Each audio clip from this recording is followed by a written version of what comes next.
AEW's new executive reveals his goals in the company, and is this popular AEW star returning to WWE? But first, let's get to the quickfire headlines, as a brand new feud was kicked off on AEW Dynamite last night when Ricky Starks was interrupted by Chris Jericho and the Jericho Appreciation Society. The back and forth follows Starks' failed attempt at winning the AEW World Championship last week against MJF, the same show that Jericho suffered a shock loss to debutant Action Andretti. Starks and Jericho would agree to wrestle on the January 4th episode of Dynamite, this before Jake Hager attacked Ricky from behind, leading to a beatdown from the JAS before Andretti came to the rescue. Elsewhere on AEW Dynamite, Keith Lee and Swerve Strickland would be scheduled for a face-to-face meeting mediated by rapper Rick Ross. Swerve, who showed up late to the segment, would make his way down the ramp before he warned his former partner to have eyes in the back of his head before he was attacked from behind by AEW Dark regular Parker Boudreaux. The big man would lay out the even bigger Keith Lee before a face-tattooed big man joined the attack. AEW sources have told Fightful that the second man was Grandon Guzman, a former minor league baseball player known for his time with the Tampa Bay Rays, the St. Louis Cardinals, and the Houston Astros, with this being his pro wrestling debut. The new stable, led by Rick Ross and Swerve Strickland, will be known as the Mogul Affiliates. In the main event of Dynamite, the AEW Women's World Championship would be on the line, with Jamie Hayter defending her title for the first time, with her taking on Hikaru Shida, who herself is a former champion in her own right. After a hard-hitting encounter, it was Hayter who left as still champion after distractions from Britt Baker and Rebel before dropping the challenger with the Haytergate for the pinfall. After the match, Hayter, Rebel and Baker would continue the beatdown on Shida before Toni Storm and Saraya came to her aid. Former AEW Women's World Champion Thunder Rosa was backstage at Dynamite last night, with the show being held in San Antonio, Texas, where she currently resides. Rosa has been missing from AEW television since August due to injury, with her being forced to relinquish the women's title, leading to Jamie Hayter's reign becoming official, before Toni Storm's interim reign was retroactively also made official. According to a PW Insider report, word backstage was that Rosa isn't expected to return to action until 2023, potentially in February or March. News recently broke via Bodyslam.net that Matt Riddle had been sent to rehab following a second failed drug test in recent months, with this being the reason why he was written off of television. Daniela Petro, who is said to have been dating Riddle following his recent divorce, recently took to social media to accuse Riddle of abuse, leading the WWE star to break his silence on the situation, and he would take to Twitter to issue a statement that read,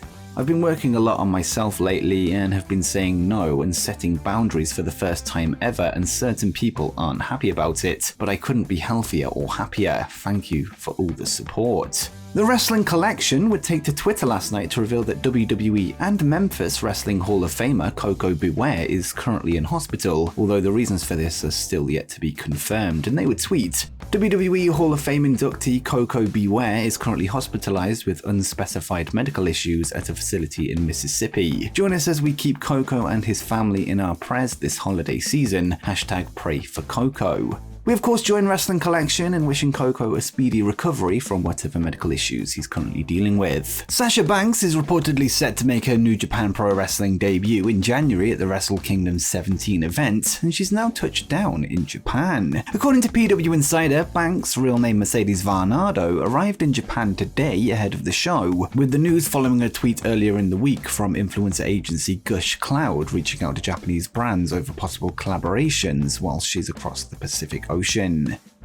And next up, AEW's new executive reveals his goals in the company. AEW would recently hire former WWE Vice President of Global Television Production, Mike Mansory, with him joining the company as their Senior Vice President and Co-Executive Producer. With changes coming to the presentation of All Elite Wrestling Television in January, led by Mike, he would speak with Renee Paquette on the Sessions podcast to discuss what he feels he can contribute to the growing brand, and would say, "I want to contribute, I want to help build something special. That's what AEW is and what AEW has been since its inception. It's a special place. The energy and vibe is pretty infectious. I was back at Full Gear days after stepping off the plane from Singapore, and I'm backstage with you, seeing the energy and excitement the talent have about the product and the company, but also the vibe and atmosphere. Everyone has been unbelievably welcome. Even on my side of the fence, I'm walking into a production team where some of these folks have been together since WCW. I'm walking walking into a well-established team already. I am just hoping to be able to add whatever they feel I can bring to the table, and what I know I can bring to the table. I want to do it all. I know it sounds generic and all-encompassing, but it's true. I want to do it all. I really believe in AEW, the product, the talent, the vision, any sort of entity that is growing. Sometimes you need to bring in an ingredient from the outside to help you. I'm not saying I'm necessarily going to elevate AEW to the next level. That would be very egotistical to say.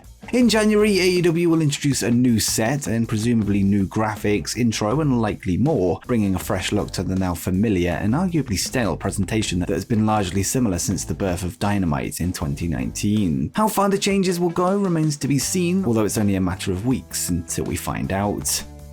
Next up is this popular AEW star returning to WWE. Over recent months, AEW star Miro has been missing from television, with a recent report from Fightful noting that there are no creative plans for his return despite the talent's intentions to do so. Speaking with 92.7 WMAY this week, Miro's wife and former WWE manager CJ Perry, aka Lana, would discuss the possibility of a WWE return for the former Rusev, something she feels is a possibility, and CJ would say, "Well, you know, it so happens that the Redeemer is fighting on some battlefields against a couple of gods. Rusev Day will never die, it's always going to be around, the kids are going to want to sing it, and I'm sure it'll make a return in WWE at some point. Rusev, well, whatever he shows up back in, whatever freaking name or gimmick or character he returns as at some point in WWE is going to be iconic. You know, that's the great thing about wrestling, is it doesn't matter what company you work for, what promotion, anything can happen. Let's be honest, we know that everyone always returns back to WWE at some point." Following the interview with Miro's wife, Dave Meltzer would take to Wrestling Observer Radio to discuss the Bulgarian's AEW status, expanding on a previous report that he had turned down creative plans heading into the Full Gear pay-per-view, and Dave would say, "In September, Tony Khan came to Miro and had this idea which would go into a match on the November pay-per-view Full Gear, and Miro didn't want to do it. So a lot of the people that come from WWE are very leery, obviously Bryan Danielson being the exception, and then it becomes very difficult to book when you don't really want to do programs where you're gonna lose. But anyway, they went through and now November's over and now we're in the new cycle, and they were gonna bring him back and try and come up with ideas for him, and they very well may. Then his wife comes in and says Rusev Day is gonna come back to WWE, everybody goes back to WWE." Whether Miro returns to AEW anytime soon remains to be seen, but it's worth noting that he is locked into a contract until 2026, meaning any possible WWE return could only happen if he was granted a release from his current employer. Miro's last match to date was at AEW All Out on September 4th, when he teamed with Darby Allin and Sting to defeat the House of Black in trios action, with fans eagerly awaiting his next move. And before you go, make sure you check out 10 upcoming wrestling free agents that you need to know.